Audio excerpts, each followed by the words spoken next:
तो एम्स के निदेशक पहले भी ये कह चुके थे कि जून या जुलाई की शुरुआत में जो कोरोना का संक्रमण होगा वो अपने पीक पर होगा। चूंकि दिल्ली और मुंबई की बात की जाए तो ये हॉट जोन्स हैं, तो यहाँ पर संक्रमण बढ़ने की और भी ज़्यादा आशंका है। ऐसे में सजग रहने की बहुत ज़रूरत है और ऐसा ही सतर्क और सजगता की बात WHO भी कर रहा है। WHO ने कहा है कि अभी खतरा टला नहीं है, आपको सावधान रहना होगा।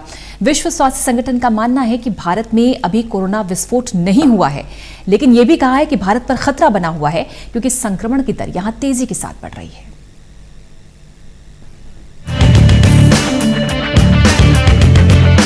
कोरोना वायरस का कहर पूरी दुनिया में जारी है और कुछ देशों को छोड़कर ज्यादातर देशों में इस वायरस ने भारी तबाही मचाई हुई है। कई ताकतवर देशों को घुटने की बल ला दिया है और अब सबकी नजर भारत की तरफ है, क्योंकि भारत एक बड़ी आबादी वाला देश है और यहाँ संक्रमण का खतरा और इसके फैलने की रफ्तार बेहद तेजी से हो सकती है। और यही चिंता जताई है WHO ने कुछ राहत के साथ। WHO का मानना है कि दूसरे देशों के मुकाबले भारत में कोरोना वायरस का संक्रमण धीमा जरूर है, लेकिन इसके विस्फोट का जोखिम बना हुआ है। हालांकि WHO ने कहा है कि भारत में अभी तक कोरोना विस्फोट नहीं हुआ है। दरअसल WHO के हेल्थ इमरजेंसी प्रोग्राम के अधिकारी माइकल रेयान ने जिनेवा में भारत को लेकर कई बड़ी बातें कही। रेयान ने कहा कि इस समय भारत में कोरोना के केसों का डबलिंग रेट करीब 3 सप्ताह है और महामारी की दिशा अभी उतनी घातक नहीं है जितनी दूसरे देशों में है, लेकिन चिंता की बात ये है कि ये रेट तेजी से बढ़ रही है, इसलिए सतर्क रहने की जरूरत है।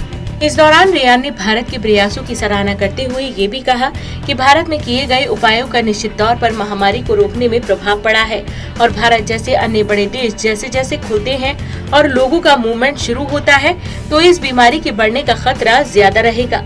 वहीं दक्षिण एशिया पर बात करते हुए माइकल रेयान ने कहा कि बांग्लादेश और पाकिस्तान समेत अधिक जनसंख्या घनत्व वाले दूसरे देशों में कोरोना का विस्फोट नहीं हुआ है, लेकिन इन देशों में भी इसका खतरा बना हुआ है।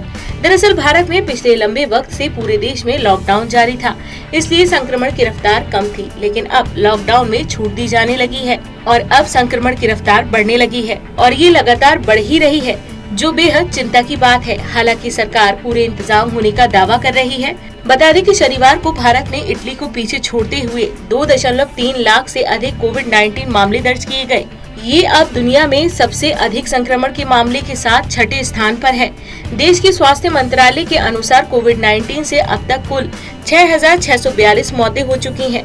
वहीं भारत के बाद दक्षिण एशिया में पाकिस्तान सबसे बुरी तरह से प्रभावित देश है, जहां 89,249 मामले आ चुके हैं और 1,935 लोगों की मौत हुई है और यहाँ भी संक्रमितों की संख्या लगातार बढ़ रही है। Special desk total news.